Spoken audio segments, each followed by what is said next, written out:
ಅವಮಾನ ತಡಿಯೋಕಾಗ್ದೆ ಅವಳು ಸತ್ತೋದ್ಲು. ಈಗ ಪಾಪ ಪುಣ್ಯದ ಕತೆ ಹೇಳಿ ನನಗೆ ಸಮಾಧಾನ ಮಾಡಕ್ ಬರ್ತೀಯಾ? ಈ ಮೀರಾ ಒಳಗಡೆ ಉರಿತಿರೋ ಬೆಂಕಿ ಅಷ್ಟು ಸುಲಭಕ್ಕೆ ಆರಲ್ಲ. ಅದು ನಿನ್ ಜೀವನನ ಆಹುತಿ ತಗೊಂಡ್ಮೇಲೆನೆ ಅದು ಆರದು. ನಮ್ಮಕ್ಕ ಹೇಗ್ ಸತ್ಲೋ ಅದೇ ರೀತಿ ನಿನ್ನನ್ ಸಾಯಿಸ್ತೀನಿ. ಆಗ್ಲೇ ನಮ್ಮಕ್ಕನ ಆತ್ಮಕ್ಕೆ ತೃಪ್ತಿ, ನನ್ ಜೀವಕ್ಕೆ ನೆಮ್ಮದಿ. ಅಂದ್ರೆ ಇವಳಿನ್ನೂ ಬದಲಾಗೇ ಇಲ್ವಾ?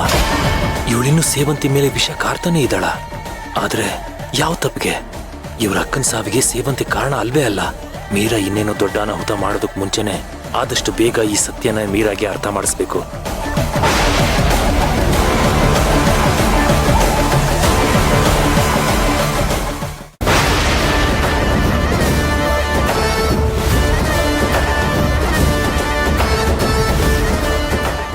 ನನ್ನ ತಮ್ಮನ್ನೇನಾದ್ರೂ ಮುಟ್ಟೋದಕ್ ಬಂದ್ರೆ ನಿಮ್ಮೆಲ್ಲರೂ ಕತೆನೂ ಮುಗಿಸ್ಬಿಡ್ತೀನಿ. ಏಯ್, ನೀನ್ ಯಾರು ಗುರು? ನೀನೇನ್ ದೊಡ್ಡ ಪುಡುಂಗನ? ಮೊದಲು ನಿನ್ ಕತೆ ಮುಗಿಸ್ತೀನಿ.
ಇನ್ನೊಂದ್ಸರ್ತಿ ನನ್ನ ತಮ್ಮನ ತಂಟೆಗೆ ಏನಾದ್ರೂ ಬಂದ್ರೆ ಪೊಲೀಸವ್ರಿಗೆ ಹೇಳಿ ಒದ್ದು ಒಳಗಾಕಿಸ್ತೀನಿ ಸ್ಟೇಷನ್ ಆಮೇಲೆ ಗೊತ್ತು ತಾನೆ. ಇನ್ನೊಂದೆರಡು ಬಿಡು ಕಾರಣ. ಈ ನನ್ನ ಮಕ್ಕಳು ನಾನು ನೆಮ್ಮದಿಯಾಗಿ ಮಲ್ಗಕ್ ಬಿಟ್ಟಿಲ್ಲ. ಏಯ್, ಬಿಡಲ್ಲ ಕಣ ನಿನ್ನ, ಬಿಡಲ್ಲ ನೀನು. ಏಯ್, ಹೋಗ್ತಾ ಇರ್ಬೇಕು. ಏಯ್, ಬನ್ರ.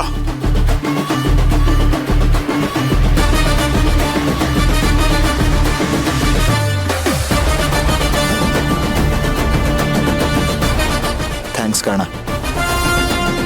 ಇವತ್ತು ನೀನು ಇಲ್ಲ ಅಂದಿದ್ರೆ ಇವರೆಲ್ಲ ಸೇರ್ಕೊಂಡು ನನ್ನ ಎತ್ತಾಕೊಂಡು ಹೋಗ್ಬಿಡ್ತಿದ್ರು. ಇನ್ಮೇಲಾದ್ರೂ ಸ್ವಲ್ಪ ಹುಷಾರಾಗಿರೋ. ಆದ್ರೂ ನಾನು ಬಿಡಲ್ಲ ಅಂತ ಧಮ್ಕಿ ಹಾಕಿ ಹೋಗಿದ್ದಾರೆ. ಅದು ಯಾವಾಗ ಏನ್ ಮಾಡ್ತಾರೋ ಗೊತ್ತಿಲ್ಲ. ಸದ್ಯಕ್ಕೆ ಹೊರಗಡೆ ಎಲ್ಲೂ ಒಬ್ಬೊಬ್ನೇ ಓಡಾಡ್ಬೇಡ. ಫಾರ್ಮಾಲಿಟೀಸ್ಗೆ ಒಂದು ಪೊಲೀಸ್ ಕಂಪ್ಲೇಂಟ್ ಕೊಟ್ಟಿರೋಣ. ಬಾ. ಸರಿ, ಬಾ ಹೋಗೋಣ. ನಡಿ.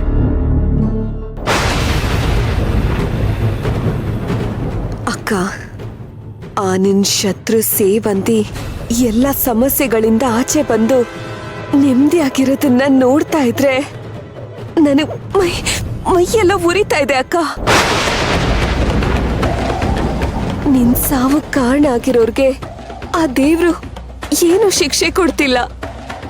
ಹೆಜ್ಜೆ ಹೆಜ್ಜೆಗೂ ಅವಳನ್ನ ಕಾಪಾಡ್ತಿದ್ದಾನೆ.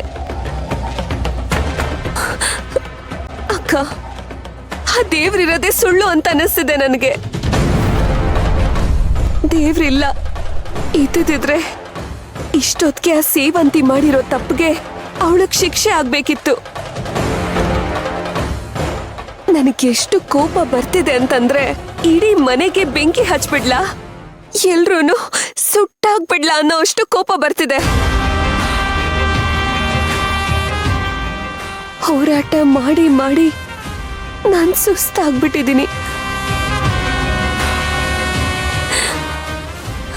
ನನ್ ಕೋಪನೂ ನನ್ ದುಃಖನೂ ನನ್ ಕೈಲಿ ಕಂಟ್ರೋಲೇ ಮಾಡ್ಕೊಳಕ್ ಆಗ್ತಿಲ್ಲ ಕಣೆ ಅಕ್ಕ.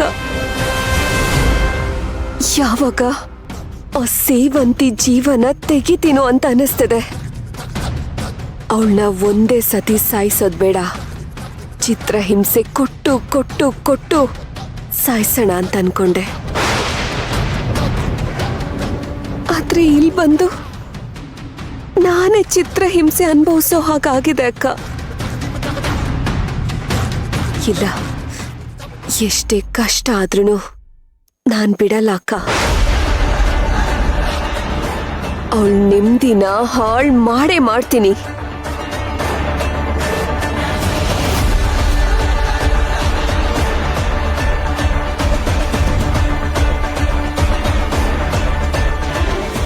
ಮೀರಾ,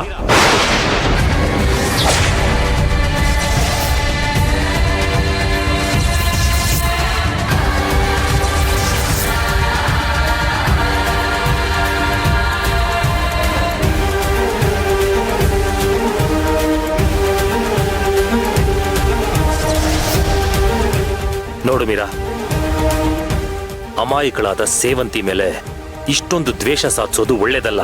ಯಾವಳು ಅಮಾಯಕಿ? ನಿನ್ ಹೆಂಡ್ತಿನ? ಥೂ, ಅವಳು ನನ್ ಶತ್ರು. ಅವಳಿಂದನೇ ನಮ್ಮ ಅಕ್ಕ ಸತ್ತಿದ್ದು. ನೋಡು, ಸತ್ಯ ಗೊತ್ತಿಲ್ಲದೆ ಏನೇನೋ ಮಾತಾಡ್ಬೇಡ. ನಿಮ್ಮ ಅಕ್ಕ ಸಾಯೋದಕ್ಕೆ ನಾನು ಮತ್ತೆ ಸೇವಂತಿ ಕಾರಣ ಅಲ್ವೇ ಅಲ್ಲ. ನಿಮ್ಮ ಅಕ್ಕ ಸತ್ತಿದ್ದು ಬೇರೆನೇ ಕಾರಣಕ್ಕೆ. ಹೇಯ್, ಸಾಕ್ ಸುಮ್ನಿರಿ. ನಿಮ್ಮಿ ಸುಳ್ಳುಗಳನ್ನೆಲ್ಲ ನಂಬೋದಕ್ಕೆ ನಾನೇನ್ ದಡ್ಡಿ ಅಲ್ಲ. ಇಲ್ಲ ಮೀರಾ, ನಾನು ಸುಳ್ಳು ಹೇಳ್ತಿಲ್ಲ, ನಾನು ಸತ್ಯನೇ ಹೇಳ್ತಿದ್ದೀನಿ. ಓ, ಗೊತ್ತು ಬಿಡಿ. ನೀವೆಂತ ಸತ್ಯ ಹರಿಶ್ಚಂದ್ರನ್ ತುಂಡು. ನಿಮ್ ಹೆಂಡತಿನ ಕಾಪಾಡ್ಕೊಳಕೋಸ್ಕರ ಪಾಪ JP ಸರ್ ಹತ್ರ ಸೇವಂತಿನೇ ಅವ್ರ ಮಗ್ಳು ಅಂತ ಸುಳ್ಳು ಹೇಳ್ದವ್ರಲ್ವಾ ನೀವು? ಅವ್ರ ಭಾವನೆಗಳ ಜೊತೆನೆ ಆಟಾಡ್ದವ್ರಿಗೆ ನನ್ ಭಾವನೆಗಳ ಜೊತೆ ಆಟಾಡೋದು ದೊಡ್ಡ ಮಾತಾ? ನಾನು ಏನ್ ಹೇಳಿದ್ರು ಈಗ ನೀನು ಅರ್ಥ ಮಾಡ್ಕೊಳ್ಳೋಂಥ ಪರಿಸ್ಥಿತಿಲಿಲ್ಲ. ಆದ್ರೆ ಹೋಗ್ತಾ ಹೋಗ್ತಾ ಸೇವಂತಿ ಏನು ಅಂತ ನಿನಗೆ ಅರ್ಥ ಆಗತ್ತೆ. ಬೇಕಾಗಿಲ್ಲ. ನಾನು ಆಲ್ರೆಡಿ ಯಾರು ಏನು ಹೇಗೆ ಅಂತ ಅರ್ಥ ಮಾಡ್ಕೊಂಡಾಗಿದೆ. ಹೊಸ್ದಾಗಿ ಏನು ಅರ್ಥ ಮಾಡ್ಕೊಳ್ಳೋ ಅವಶ್ಯಕತೆ ನನ್ಗಿಲ್ಲ. ನೀನೇನಾದ್ರೂ ನಿಜವಾಗ್ಲೂ ಅರ್ಥ ಮಾಡ್ಕೊಂಡಿದ್ದಿದ್ರೆ ಈಗ ಸೇವಂತಿ ಮೇಲೆ ದೂರ್ತಾ ಇರ್ಲಿಲ್ಲ. ಅವಳು ಬದುಕಲ್ಲಿ ಒಂದ್ ಇರುವೆ ಕೂಡ ತೊಂದರೆ ಮಾಡ್ದೋಳಲ್ಲ, ಅಂತದ್ರಲ್ಲಿ ನಿಮ್ಮ ಅಕ್ಕನ ಸಾಯಿಸ್ತಾಳ. ಅದೇನೋ ಗಾದೆ ಇದೆಯಲ್ಲ, ಹೆತ್ತವ್ರಿಗೆ ಹೆಗ್ಣ ಮುತ್ತು, ಕಟ್ಕೊಂಡವ್ರಿಗೆ ಕೋಡಂಗಿ ಮುದ್ದು ಅಂತ. ಅದಕ್ಕೆ ನಿಮ್ ಹೆಂಡತಿ ಏನೇ ಮಾಡಿದ್ರು ಅದೆಲ್ಲ ಸರಿಯಾಗೇ ಕಾಣಿಸುತ್ತೆ.